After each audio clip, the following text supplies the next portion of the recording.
नमस्कार, मैं हूं करमवीर और आप देख रहे हैं फॉलो अप। प्रसिद्ध चिंतक गाय बेल्स का एक कोट है कि अगर तुम्हें सड़क के लोगों का नेता बनना है तो सड़क छाप जबान बोलनी होगी।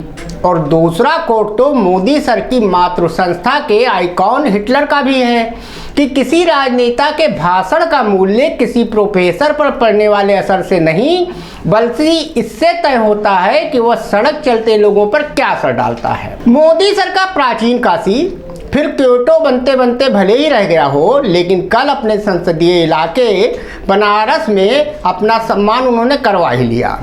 इसी सब के बीच पड़ोस के जिले गाजीपुर का एक बेरोजगार नौजवान हाथों में फाइल लिए बादशाह सलामत के लाव लश्कर के बीच इस उम्मीद के साथ कूद जाने का रिस्क ले बैठा कि शायद आजकल मेरे परिवारीजनों का रट्टा लगाने वाले मोदी सर उसकी गुहार सुन लेंगे।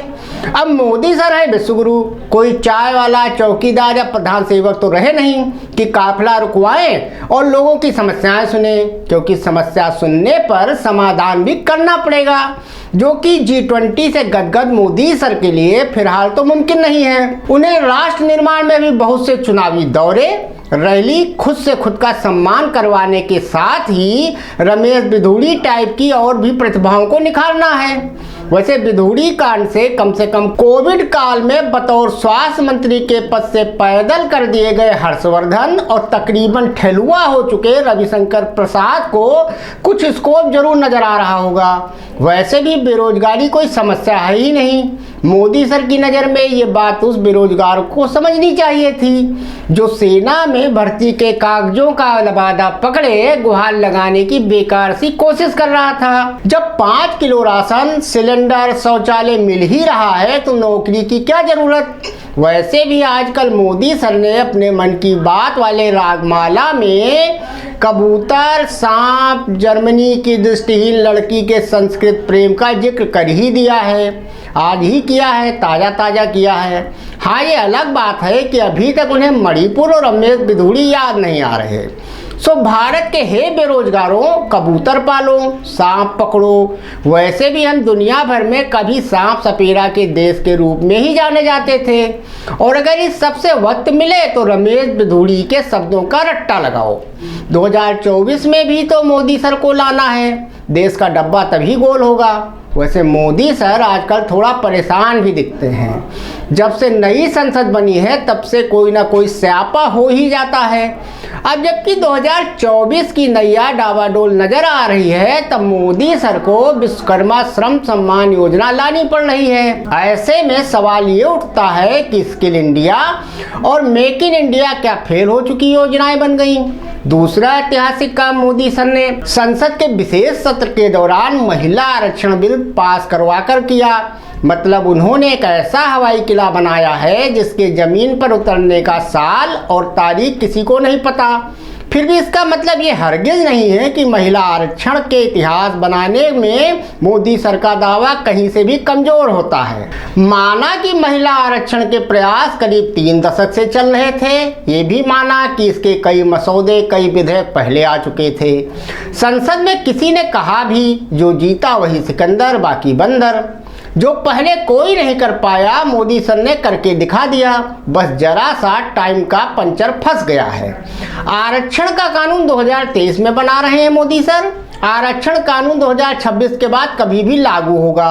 कोई कहता है 2029 से, कोई कहता है 2034 से, तो कोई कहता है 2039 से, और कोई कहता है तब तक 15 साल का समय ही निकल जाएगा। तो इतिहास कब से बना माना जाएगा, 2023 से या 2029 वगैरह से। खैर, आरक्षण जब लागू होगा तब लागू हो जाएगा, पर मोदी सर ने अपनी तरफ से इतिहास तो रच ही दिया है। इसके लिए मोदी जी की पार्टी के महिला मोर्चा ने एक अदद थैंक यू मोदी जी का आयोजन भी कर दिया।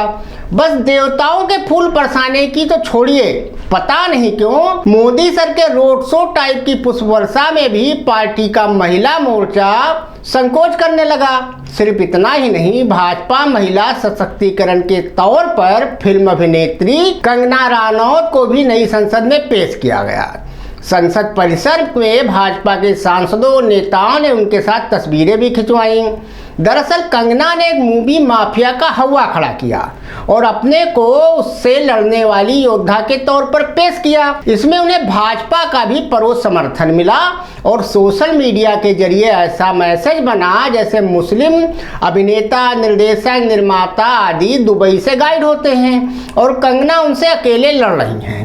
इसके बाद उन्होंने हर मुद्दे पर भाजपा और मोदी सर का समर्थन करना शुरू किया।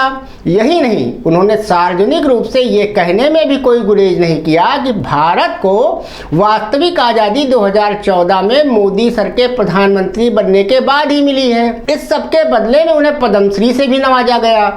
अब उन्हें एक और बड़ा पुरस्कार मिलने वाला है। बताया जा रहा है कि अगले साल वो हिमाचल प्रदेश में मंडी सीट से लोकसभा का चुनाव लड़ेंगी। दरअसल भाजपा हर चुनाव में कुछ मशहूर फिल्मी सितारों को टिकट देती है। अब चूंकि हेमा मालिनी और सनी देओल दोनों ही अपना चुनाव अगला संभवतः नहीं लड़ने वाले हैं। शत्रुघ्न सिन्हा, बाबुल सुप्रियो आदि पहले ही भाजपा छोड़ चुके हैं। अब सिर्फ किरण खेर और भोजपुरी सिनेमा के 3 लोग रवि किशन शुक्ला, मनोज तिवारी और निरहुआ ही सांसद के तौर पर बचे हैं जो पार्टी की टिकट पर लड़ सकते हैं। इसलिए कंगना रनौत को चुनाव लड़ाकर हेमा मालिनी वाली कमी पूरी की जाएगी। अब ऐसे में मोदी सर को अगर कोई बेरोजगार ये सोचकर उनके पास जाने की कोशिश करे कि मोदी सर उनकी फाइल देखेंगे, उसकी पीड़ा सुनेंगे, उसका निवारण करेंगे, तो ये सब बेकार की बातें हैं। वादे हैं, वादों का क्या। धन्यवाद।